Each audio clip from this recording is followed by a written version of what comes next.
Welcome to iDream media. So అన్ని రకాల ఆహార పదార్థాలు కల్తీ అవుతూనే ఉన్నాయి. అయితే ఆ కల్తీ జరిగిన ఆహార పదార్థాలని ఇంట్లో టెస్ట్ చేసుకోవడం ఎలాగా? సో ముందుగా మనం పసుపు గురించి తెలుసుకుందాం. ఈ రెండు పసుపుల్లో ఏది కల్తీ, సో ఏది మంచి పసుపు, సో ఇంట్లో ఉన్న పదార్థాలతోనే దీన్ని ఎలా టెస్ట్ చేసుకోవచ్చు వివరాలు తెలుసుకుందాం. ఈరోజు మనం స్మార్ట్ ఫుడ్ ల్యాబ్స్లో ఉన్నాం. మనతో పాటు ఎండి ఫణి ప్రకాష్ గారు ఉన్నారు, అంతేకాదు సైంటిస్ట్ కూడా ఉన్నారు దీంట్లో కల్తీ ఎలా జరిగిందో చెప్పడానికి. సార్ నమస్తే. సార్ నమస్తే మేడం. సార్, జనరల్గా మనం తీసుకునే ఆహార పదార్థాల్లో ప్రతి దానిలో కల్తీ జరుగుతుంది. సో పాల నుంచి తేనె అన్ని రకాల ఆహార పదార్థాలు కల్తీ జరుగుతున్నాయి. అయితే ఈ పసుపు గురించి ఈరోజు మనం తెలుసుకుందాము. ఈ పసుపులో ఏది మంచిది, ఏది చెడ్డది, దీంట్లో ఎలా కల్తీ జరిగింది, సో దాని టెస్ట్ ద్వారా తెలుసుకుందాం. ఈ స్మార్ట్ ఫుడ్ ల్యాబ్స్ అనేది అంటే జనరల్గా ఇక్కడ ఎలాంటి ఆహారాలు వస్తాయి, ఎలాంటి వాటిని మనం మ్యానుఫ్యాక్చరింగ్కి పంపిస్తాము, ఎలాంటి టెస్టులు జరుగుతాయి అనేది కూడా ఒక బ్రీఫ్గా చెప్పండి సార్. ముందుగా స్మార్ట్ ఫుడ్ ల్యాబ్ గురించి చెప్దాం అనుకుంటున్నాను. స్మార్ట్ ఫుడ్ ల్యాబ్ ఏంటంటే కాంట్రాక్ట్ ఫుడ్ రీసెర్చ్ ల్యాబ్. మా దగ్గరికి క్లయింట్స్ వచ్చినప్పుడు ఒక ప్రోడక్ట్ తయారు చేయడానికి వాళ్ళ రిక్వైర్మెంట్తో వస్తారు. మేము ప్రోటోటైప్స్ చేసి ఆ ప్రోటోటైప్స్ వాళ్ళకి సెన్సరీ ఎవాల్యుయేషన్ కంప్లీట్ చేసి సెన్సరీ ఎవాల్యుయేషన్ అంతా ఓకే అయిన తర్వాత ఫార్ములా అంతా ఫీడ్ చేసిన తర్వాత then we go for the shelf life studies. ఆ షెల్ఫ్ లైఫ్ స్టడీస్ అన్ని చేసిన తర్వాత మేము అక్కడి నుంచి ఈ టెక్నికల్ ట్రాన్స్ఫర్ని చేసి కాంట్రాక్ట్ మ్యానుఫ్యాక్చరింగ్ ఫెసిలిటీస్లో మ్యానుఫ్యాక్చర్ చేయించి అది రిటైల్ మార్కెట్కి వచ్చేటట్టుగా చేస్తాం. ఓకే, అంటే నేను ఒక బిజినెస్ పెట్టాలనుకున్నాను ఒక ఫుడ్ గురించి, సో అది తీసుకుని మీ దగ్గరకు వస్తాను, మీరు దాని అంతా రీసెర్చ్ చేసి అది మంచిదా కాదా, దాంట్లో ఏమున్నాయని తెలుసుకొని దాని షెల్ఫ్ లైఫ్ ఎలా చేయాలని తెలుసుకొని సో దాని తర్వాత పంపిస్తారు. అవునండి, మీ దగ్గర నుంచి సర్టిఫై అయ్యి వెళ్తుంది అది. జనరల్ గా మా దగ్గర వచ్చిన క్లయింట్స్ కి ఏంటంటే మేజర్ ఎష్యూరెన్స్ అంటే క్వాలిటీ కంట్రోల్, క్వాలిటీ ఎష్యూరెన్స్ కన్నా ముందు R&D అంతా కూడా జరుగుతుంది అనమాట. ఓకే, సో R&D సర్వీస్ ఉంది, QA సర్వీస్ ఉంది, QC సర్వీస్ ఉంది. ఈ 3 సర్వీసులు మేము కాంట్రాక్ట్ రీసెర్చ్ లో ఇవ్వగలుగుతున్నాము. మా క్లయింట్స్ అందరూ కూడా ఇప్పుడు రిటైల్ మార్కెట్ లో హ్యాపీగా కాన్ఫిడెంట్ గా ఉండడానికి కారణం ఏంటంటే మా దగ్గర రెగ్యులేషన్స్ కంపల్సరీ ఫాలో అవుతాం. FSSAI రెగ్యులేషన్స్ అలాగే ఎక్స్పోర్ట్ రెగ్యులేషన్స్ అన్ని ఫాలో అవడం వల్ల వాళ్ళ time line of domestic market reach కానీ ఎక్స్పోర్ట్ కానీ ఆన్ టైంలో చేసుకోగలరు. Okay, yes. జనరల్గా అసలు ఎలాంటి వాళ్ళు అప్రోచ్ అవుతూ ఉంటారు? ఇప్పుడు మా దగ్గరకు వచ్చే వాళ్ళు యాక్చువల్గా రా మెటీరియల్లో ఇప్పుడు షుగర్స్ ఉన్నాయండి, ఆల్టర్నేటివ్ షుగర్స్ అని వచ్చాయి. ఆల్టర్నేటివ్ షుగర్స్ ఇచ్చేటప్పుడు అది మంచి క్వాలిటీ షుగరా కాదా అన్నది టెస్ట్ చేయించుకోవడము ఇవి చేయించుకుంటుంటారు. అలాగే రా మెటీరియల్స్ లో ఏదైతే ఇప్పుడు హల్దీ కానీ అలాగే చిల్లీ కానీ ఇలా డిఫరెంట్ రా మెటీరియల్స్ అన్ని కూడా ఆయిల్, ఎడిబుల్ ఆయిల్ వీటికి టెస్టింగ్ అయితే వస్తుంటారు. టెస్టింగ్ వచ్చేది ఒక ఎత్తు అయితే, రెండోది ఏంటంటే మా దగ్గర ప్రొడక్ట్ డెవలప్మెంట్కి వస్తారు. ఇప్పుడు general manufacturing products like snacks, అలాగే కొన్ని స్వీట్స్, బేకరీ, చాక్లెట్స్ ఇవి జనరల్ మ్యానుఫ్యాక్చరింగ్ వస్తారు. ఇది కాకుండా కొన్ని ప్రొప్రైటరీ బేస్డ్ ఫుడ్స్ తయారు చేస్తాం. అంటే ఒక ఇన్నోవేటివ్ ప్రోడక్ట్ తయారు చేయడానికి వాళ్ళ ఐడియాతో మా దగ్గరకు వచ్చినప్పుడు మేము ఆ ఇన్నోవేటివ్ ప్రోడక్ట్ ని తయారు చేసి వాళ్ళకి ప్రోటోటైప్స్ ఇస్తాం. వాళ్ళకి నచ్చినప్పుడు ఇంకా దాన్ని నెక్స్ట్ లెవెల్ కి తీసుకుంటూ ఉంటాం. అంటే మా దగ్గర ఉన్న ప్రాక్టీసెస్ ఏంటంటే మీరు ఒక ఐడియాతో వస్తే దాన్ని మేము డొమెస్టిక్ మార్కెట్ లో ఎలా రీచ్ చేయగలగాలి, ఎక్స్పోర్ట్ కి ఎలా రీచ్ అవ్వాలన్నది కాన్సెప్ట్ కన్జ్యూమర్ అన్న ప్రోగ్రామ్ తో మేము చేస్తున్నాం. అది మా బిజినెస్ మోడల్.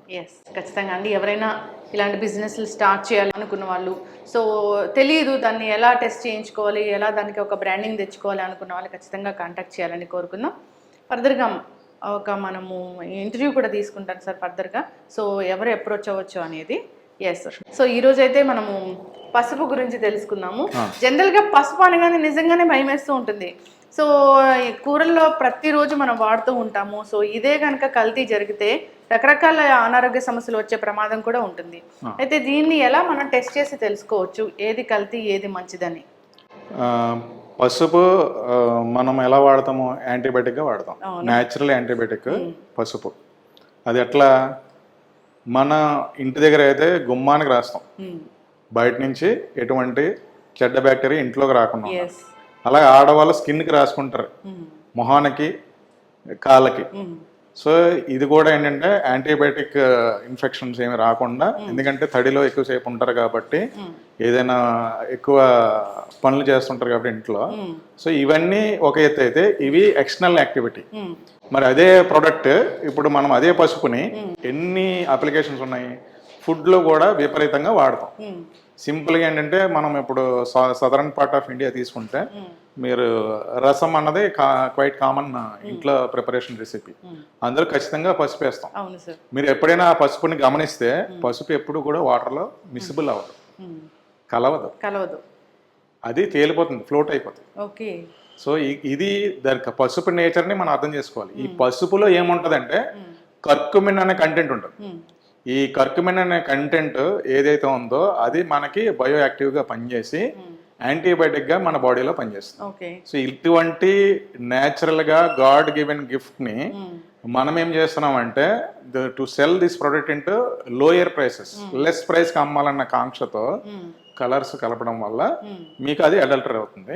ఆ అడల్టరేషన్ కూడా ఇప్పుడు మనం చెప్పేది ఏంటి, ల్యాబ్లో ఏంటంటే మాకు అన్ని ఎక్విప్మెంట్స్ ఉంటాయి, అదే ఇంటి దగ్గర ఏంటంటే ఎక్విప్మెంట్స్ ఉండవు. కానీ వాళ్ళకి ఎలా చేసుకోవాలి మినిమం, మీకు ఒకసారి భయం వేసినప్పుడు ఇది ఒరిజినల్ డూప్లికేట్ అన్నది మినిమం చెక్ చేసుకోవడానికి మనం ఇప్పుడు చెప్పేవన్నీ కూడా టిప్స్. సో నథింగ్ బట్ నేను చెప్పేవి కూడా FSSAI వెబ్సైట్లో ఉన్నదే మళ్ళీ రిపీట్ చేసి మీ ద్వారా మళ్ళీ చెప్తాం. అంటే జనరల్ గా ఇదేది టెస్ట్ కి తీసుకెళ్లాల్సిన, ల్యాబ్ కి వెళ్ళాల్సిన పని లేదు, ఇంట్లోనే గృహిణులు టెస్ట్ చేయొచ్చు. చేసుకుంటే ఒక కాన్ఫిడెన్స్ అంతే. మీరు కంప్లీట్ టెస్ట్ రిపోర్ట్ అయితే రాదు కదా. ఇప్పుడు పబ్లిక్ డొమైన్ లో మన ఇండియన్ సినారియోస్ లో ఒక పసుపు తయారు చేసిన వాళ్ళు ఎప్పుడు కూడా లేబుల్ క్లెయిమ్ వేసుకుంటారు, కానీ ఆ పర్టికులర్ బ్యాచ్ రిలేటెడ్ COA అని పబ్లిక్ డొమైన్ లో ఎక్స్పోజర్ కి క్రియేట్ చేయరు. ఇప్పుడు అదే మీరు ఫార్మా సైడ్ చూసారనుకోండి, సర్టిఫికేట్ ఆఫ్ అనాలిసిస్ అనేది చాలా మ్యాండేటరీగా వెళ్తుంది. ఫుడ్కి వచ్చేసరికి అన్ఆర్గనైజ్డ్ సెక్టర్ కాబట్టి we're going through only label claim. ఆ లేబుల్ క్లెయిమ్ కింద కూడా స్టార్ మార్క్ వేస్తాం, batch is the approximate values అనేది రాస్తాం. ఇట్ ఇస్ అలౌడ్ కాబట్టి జరుగుతుంది. బట్ యాక్చువల్గా టు బి సినారియో ఏ బ్యాచ్ ప్రొడ్యూస్ చేసినప్పటికీ అది టెస్ట్ చేసిన రిపోర్ట్ పబ్లిక్ డొమైన్లో ఉండాలి, కానీ అది చాలా ఎక్స్పెన్సివ్ కాబట్టి చిన్న స్మాల్ మీడియం కంపెనీస్ ఎవరైతే ఈ పసుపు తయారు చేస్తున్నారో వాళ్ళందరికీ ఈ వెసులుబాటు ఉన్నది, టెస్టింగ్కి వెసులుబాటు ఉన్నది కాబట్టి వాళ్ళు టెస్టింగ్ చేయించరు. పెద్దవాళ్ళు కొంచెం పెద్ద కంపెనీలు అయితే చేయించుకోవడానికి ఉంటుంది, వాళ్ళు ఏమైనా ప్రీమియం క్వాలిటీ ప్రొడక్ట్స్ అయితే అమ్మడానికి ఛాన్సెస్ ఉంది. ఎవరైనప్పటికీ లూజ్ ప్యాకెట్స్ ఈ హోటల్స్కి వాటికి సప్లై చేసినప్పుడు ఖచ్చితంగా అది అడల్టరేషన్ అవుతుంది. అయితే ఇది మనము ఇంట్లో ఉంటే టెస్ట్ చేసుకోవచ్చు, అది ఎలాగ కల్తీ అయిందా కాదా అనేది. దాని తర్వాత వాళ్ళు తెలుసుకొని ఇంకొక బ్రాండ్ కొనుక్కుంటే మంచిది. ఇప్పుడు హిమశ్రీ చేసి చూపిస్తుంది. ఇందులో 2 పసుపులు ఉన్నాయి మనకి మార్కెట్లో, 2 తెచ్చాము. ఒకటి అడల్టెడ్, ఒకటి నార్మల్. తను చేసి చూపిస్తుంది, దాన్ని చూపించిన తర్వాత నేను ఎక్స్ప్లెయిన్ చేస్తాను. ఓకే. వాటర్లో 1 స్పూన్, హాఫ్ స్పూన్ టర్మరిక్ వేసుకుంటే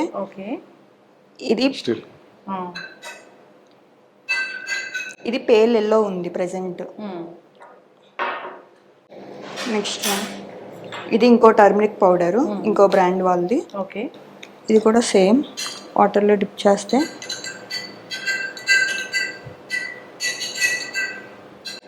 ఇది థిక్ ఎల్లోకి వచ్చింది. కాసేపటికి ఇది సెటిల్ అవుతుంది. ఇది పేల్ ఎల్లో ఉంది. సో పేల్ ఎల్లో ఉన్నది న్యాచురల్ టర్మరిక్, థిక్ ఎల్లోలోకి వచ్చింది అది అడల్టరేటెడ్ టర్మరిక్. ఓకే. అంటే కలర్ ని బట్టి మనం తెలుసుకోవచ్చు. ఇప్పుడు ఇది చాలా లైట్ కలరే వస్తుంది మేడం. యాక్చువల్గా ఇందులో ఏంటంటే మొత్తం డార్క్ కలర్ వచ్చేస్తుంది. సో ఇది మనకు తెలిసిపోతుంది డిస్టింగ్విషింగ్ బిట్వీన్ 2 అన్నప్పుడు. అది కాసేపటి కూడా అది లైట్ కలర్ అయిపోతుంది సెటిల్మెంట్ అయ్యేసరికి. ఈ కలర్ మాత్రం సెటిల్ అవుతుంది, అది అలాగే ఉంటుంది. అలా డిఫరెన్స్. ఇక్కడ సెటిల్మెంట్ కూడా మీరు చూడొచ్చు.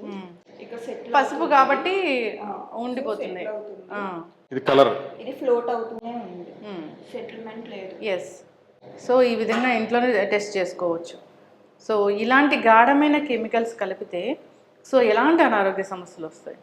అనారోగ్య సమస్యలు ఏంటంటే ఇక్కడ ఇండివిజువల్ హ్యూమన్ బీయింగ్ మీద డిపెండెన్సీ, హ్యూమన్ కన్సంప్షన్ కదా.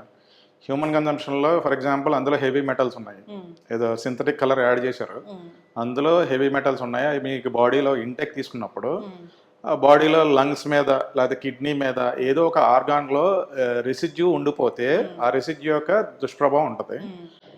మేబీ అది మీకు ఒకసారి బీపీలు లేకపోతే షుగర్ అన్నిటికి కూడా ఎంజిమైటిక్ రియాక్షన్ చేయడానికి ఈ మెటల్స్ అన్ని ఉపయోగపడతాయి, బాడీ డిజార్డర్స్ రావడానికి ఉపయోగపడతాయి. కానీ ఫలానాది వస్తుంది అన్నది మనం చెప్పలేం. కానీ if you consume this kind of turmeric powder డెఫినెట్గా హెల్త్ ఇంపాక్ట్ ఉంటుంది. ఏ ఆర్గాన్ మీద వస్తుంది అన్నది మాత్రం కూలంకషంగా అయితే దాని డీటెయిల్గా అయితే మనం దగ్గర డేటా లేదు, బట్ డెఫినెట్గా అయితే హెల్త్ మీద ఇంపాక్ట్. ఎస్, అంటే గట్ హెల్త్ పాడవుతుండొచ్చు, ఎందుకంటే ఇది ఎంత గాఢమైన కెమికల్స్ అర్థమవుతుంది. సో అంటే జనరల్గా మళ్ళీ క్యాన్సర్స్ ఇలాంటి కాదు. అందుకే ఇప్పుడు FSSలో కూడా మీకు ఏంటంటే కంటామినేషన్ టెస్టింగ్ అన్నది ఒక ప్రొసీజర్ ఉంది. ఈ కంటామినెంట్స్లో పెస్టిసైడ్స్ ఉంటాయి, హెవీ మెటల్స్ ఉంటాయి, at the same time antibiotics ఉంటాయి. ఈ నేచర్ ఆఫ్ మ్యాట్రిక్స్ని బట్టి ఈ కంటామినేషన్ టెస్టింగ్ కంపల్సరీ చేసుకోవాలి. కంటామినేషన్స్ అంటే ఏంటి, మన బాడీలోకి వెళ్ళి రెసిడ్యూస్ ఉండిపోతాయి. సో ఇప్పుడు టాక్సిన్స్ని డీటాక్సిఫికేషన్ ఆఫ్ ద బాడీ చేయకపోతే దెన్ డెఫినెట్గా మీకు సైడ్ ఇంపాక్ట్ ఉంటుంది.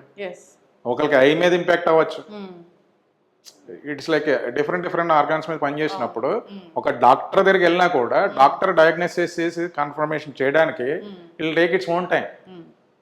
చూసారా సార్, చూడడానికి రెండు ఒకటే పసుపు లాగే ఉన్నాయి. మనము ఇలాగే తెచ్చుకుని వాడుకుంటూ ఉంటాము. రకరకాల జబ్బులు ఎందుకు వస్తున్నాయి అంటే మనం తీసుకునే ఆహారాల వల్లే నిజంగా పేరు పెట్టిన జబ్బులు కూడా వస్తూ ఉన్నాయి. సో ఇదైతే మనం టెస్ట్ చేశాక ఇంట్లో ఎవరైనా సింపుల్ టెస్ట్ చేసుకోవచ్చు.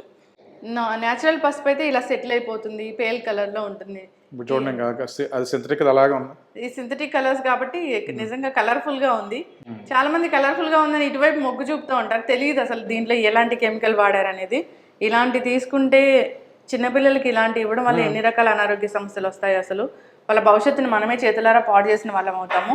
సో ఈ టెస్ట్కి మనం ఎక్కడికో వెళ్ళాల్సిన పని లేదు, ఇంట్లోనే టెస్ట్ చేసుకోవచ్చు. టెస్ట్ చేసుకున్న తర్వాత బ్రాండ్ మార్చుకోవడమో లేదా మనమే ఓన్గా పట్టించుకోవడమో ఇలా చేయాలని కోరుకున్నాం సార్. చాలా చక్కటి ఇన్ఫర్మేషన్ అండి. అందరూ కూడా ఈ అవేర్నెస్ రావాలి. పసుపు అనేది ఖచ్చితంగా మనం అన్నిటికీ వాడుతూ ఉంటాము. మీరు అన్నట్లుగా అది యాంటీ బ్యాక్టీరియల్, యాంటీ ఫంగల్ ఎన్నో గుణాలు ఉన్నాయి. కర్క్యూమెన్ అనే ఒక మంచి కాంపౌండ్ కూడా ఉంటుంది దీంట్లో. సో హెల్త్ కోసం తీసుకునేదే హెల్త్ని పాడు చేస్తుందంటే నిజంగా బాధాకరమే. ఇలాంటి అడల్ట్రేషన్ చేసే వాళ్ళు కూడా ఒకసారి ఆలోచించాలని కోరుకున్నాం. అందరికీ అలాంటి ఫ్యామిలీస్ ఉంటాయి. ఇప్పుడు మనం పసుపు ఎంత విరివిగా వాడతామో అదర్ కంట్రీస్లో వాడరు, వాళ్ళు టాబ్లెట్ ఫామ్లో తీసుకుంటారు. ఎస్పెషల్లీ ఇక్కడ నుంచి ఎక్స్పోర్ట్ అయ్యేది కర్కుమిన్ కంటెంట్ 98% ఉందా 99% ఉందా టెస్టింగ్ చేసి తర్వాత టాబ్లెట్స్ ఫామ్లో అది తయారయ్యి ఇక్కడ నుంచి ఎక్స్పోర్ట్ అయ్యి దాని తర్వాత వాళ్ళు కన్జ్యూమ్ చేస్తున్నారంటే ఎంత వాల్యుబుల్ ప్రోడక్ట్ చూడండి.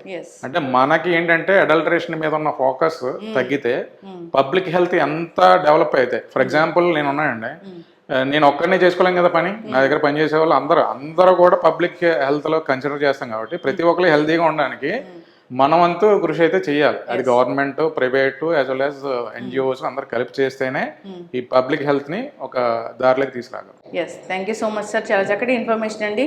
అందరూ కూడా దీన్ని ఉపయోగించుకోవాలని కోరుకున్నాం. ధన్యవాదాలు.